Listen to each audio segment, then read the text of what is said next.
자, 이번 이야기는 선녀와 나무꾼. 꽃기요, 꽃기요. 목청 한번 시원하다. 얘들아, 그런데 이 수탉에게는 슬픈 사연이 있다는구나. 어떤 사연인지 잘 들어보렴. 옛날, 아주 먼 옛날에 30을 훌쩍 넘긴 나무꾼 총각이 살고 있었어. 나무꾼은 날마다 산에서 이마에 땀이 송글송글 돋을 정도로 열심히 나무를 했지. 하지만 아무리 열심히 일을 해도 집안 형편은 늘 어려웠어. 그러니 시집을 오겠다는 처녀가 있었겠니? 장가는 가고 싶은데 집안은 가난하고 늙은 어머니는 항상 아들 걱정뿐이었지. 하루는 나무꾼이 산에서 나무를 하고 있는데 부스럭부스럭 부스럭부스럭 풀숲 헤치는 소리가 들리더니 사슴 한 마리가 나무꾼 쪽으로 헐레벌떡 뛰어오는 거야. 제발, 제발 저를 살려주세요. 제발요. 사냥꾼에게 쫓기고 있어요. 나무꾼은 사슴을 나무찜 뒤에 서둘러 숨겨주었지. 곧이어 사냥꾼이 숨이 턱에 닿게 달려와서는 나무꾼에게 물었어. 혹시 사슴 한 마리 보지 못했소? 저기 저쪽으로 가는 것 같던데? 나무꾼은 반대쪽을 가리켰지. 사냥꾼이 멀리 사라지자 나무꾼은 사슴을 꺼내주었어. 휴, 살았다. 정말 고맙습니다. 제 목숨을 구해주셨으니 저도 보답을 해야지요. 소원을 하라 말씀해 주세요.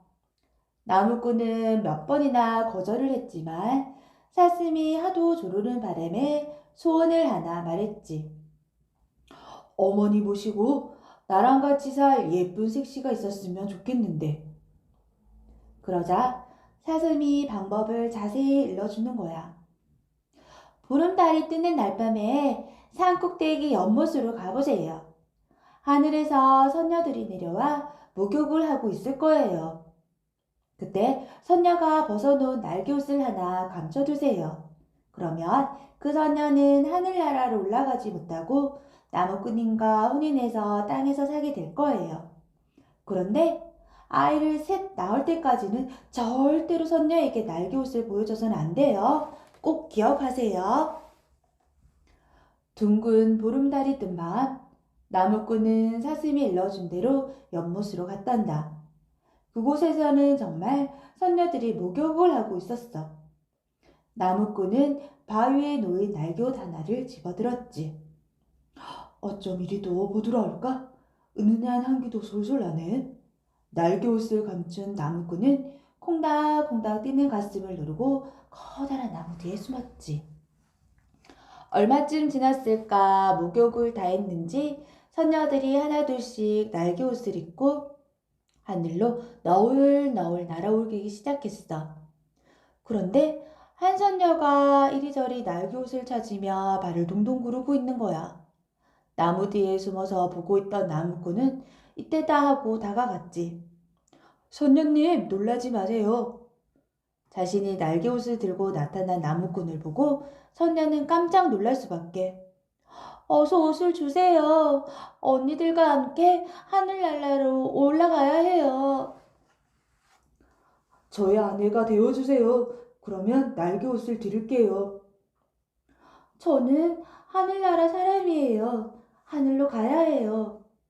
하지만 나무꾼의 고집도 이만저만이 아니었지. 나무꾼에게 시집을 가지 않고서는 날개옷을 못 찾게 생겼으니 이를 어째? 선녀는 할 수 없이 나무꾼을 따라갔단다. 나무꾼과 혼인한 선녀는 야무지게 살림을 잘했어. 게다가 아이까지 낳으니 늙은 어머니는 아이고 우리 집에 복덩이가 들어왔구나 하면서 좋아했지. 그런데 아무리 기다려도 나무꾼은 날개옷을 줄 생각을 안 하는 거야. 선녀가 날개옷을 달라고 조르면 나무꾼은 나와 혼인했으니 당신의 땅이 사람이요. 날개옷 따윈 잊어버려요. 하는 거야. 선녀는 속이 상했지. 하지만 어쩌겠어. 또 기다릴 수밖에. 나비가 나풀나풀 날아다니는 따뜻한 봄이야. 너울 대는 나비들을 보니 선녀는 하늘나라가 더욱 그리워졌어. 선녀는 그날 밤에 나무꾼에게 말했지. 혼인도 하고 아이도 둘이나 낳았는데 날개옷을 보여주지도 않고 너무해요. 아이를 둘이나 낳았는데 이제 무슨 일이라 있으라고. 나무꾼도 곰곰 생각해보니 미안했던 모양이야. 그리고는 꼭꼭 숨겨두었던 날개옷을 꺼내었단다. 날개옷을 본 선녀는 펼쳤다가 품었다가 너무나 좋아했지. 그렇게도 좋소. 어디 한번 입어보구려. 나무꾼이 많이 떨어지자마자 선녀는 날개옷에 두 팔을 넣더니 띠를 맸지. 그리고는 두 아이를 양팔로 안고 하늘로 두둥실 날아 올라갔단다. 눈 깜짝할 사이였지. 여보, 여보! 나무꾼은 목이 터져라 불렀지만 선녀는 하늘 높이 더 높이 올라가 버렸어. 나무꾼은 그제야 아이를 셋 낳을 때까지 절대로 날개옷을 보여주지 말라는 사슴의 말이 떠올랐어. 나무꾼은 밥을 먹을 때도 나무를 할 때도 아내와 아이들이 눈에 밟혀 눈물만 줄줄 흘렀지. 그날도 나무를 하다가 도끼를 팽개치고 하늘만 멍하니 쳐다보고 있었어.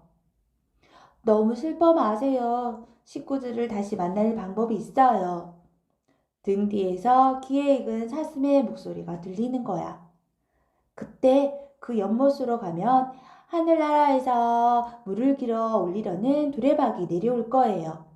그것을 타고 올라가세요. 고맙다, 사슴아. 나무꾼의 얼굴에는 그제야 환한 웃음이 번졌지. 사슴이 말한 대로 연못에 가자 이스름한 달빛 속에서 흔들흔들 두레박이 내려왔어.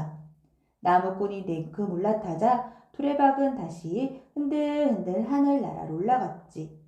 저 멀리 가물가물 불빛이 새어나오는 나무꾼의 집이 보였어.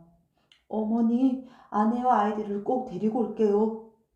까마득히 높은 하늘로 올라가는 두레박은 쉴 새 없이 흔들대더니 갑자기 쿵 소리와 함께 멈췄단다.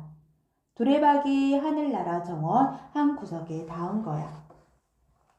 나무꾼은 한급히 두레박에서 내려 커다란 바위 뒤에 몸을 숨겼지. 멀리서 발자국 소리가 났거든. 뭔 냄새지? 땅 사람 냄새 같은데? 코를 킁킁거리며 다가오는 하늘나라 사람에게 나무꾼은 들키고 말았어. 이놈, 땅 사람 주제에 여기서 어디라고 올라왔느냐? 아무래도 수상하다. 옥황상제께 가자. 아, 이제 꼼짝없이 죽었구나. 나무꾼은 얼굴이 새파랗게 질려서 끌려갔지. 죽더라도 식구들이랑 한번 만나고 죽어야겠다. 이렇게 마음먹은 나무꾼은 옥황상제님 앞에서 하늘나라에 온 이유를 자세히 말했단다. 그런데 이게 웬일이야? 옥황상제님의 뜻밖의 말을 하는 거야. 가족을 그리워하는 내 마음이 나를 감동시켰구나. 여봐라, 나무꾼의 식구들을 데리고 오너라. 여보, 아버지! 선녀와 아이들을 만난 나무꾼은 너무나 반가워 엉엉 울다가 팔짝팔짝 뛰고 어쩔지 몰라 했지. 당신을 두고 와서 미안해요. 이제 헤어지지 말고 여기서 같이 살아요. 나무꾼은 이제 하늘나라에서 아내와 아이들과 행복하게 지낼 수 있게 됐단다. 그런데 얼마 지나지 않아 나무꾼은 한 가지 걱정이 생겼어. 땅에 계신 어머니는 혼자 어떻게 사실까? 날이 갈수록 새록새록 커지는 걱정에 잠을 이룰 수가 없었지. 그러다가 선녀에게 말했어. 이곳에 올 때 어머니께 아무 말도 못했는데 잠깐만이라도 만나고 오면 안 되겠소? 안 돼요. 땅으로 내려가면 다시는 올라올 수 없어요. 선녀는 펄쩍 뛰며 말했지. 여보, 딱 한 번만 다녀오면 안 되겠소? 다시는 안 갈 테니. 나무꾼은 선녀에게 예언을 했지. 당신이 두레박을 타고 올라오는 바람에 이제는 두레박도 쓰지 않는걸요. 다른 방법이 없을까? 선녀는 안쓰러운 마음에 어디론가 가서는 하늘을 나는 천마를 끌고 왔지. 이 말을 타고 다녀오세요. 하지만 말에서 절대로 내리면 안 돼요. 발이 땅에 닿으면 다시는 하늘로 돌아올 수 없어요.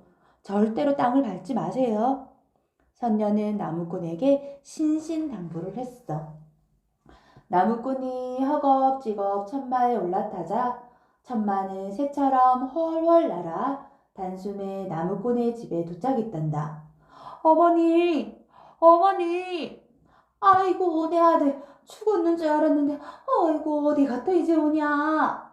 부엌에서 나오던 어머니는 깜짝 놀라 아들을 부둥켜 안고 눈물, 콧물 흘리며 우는 거야.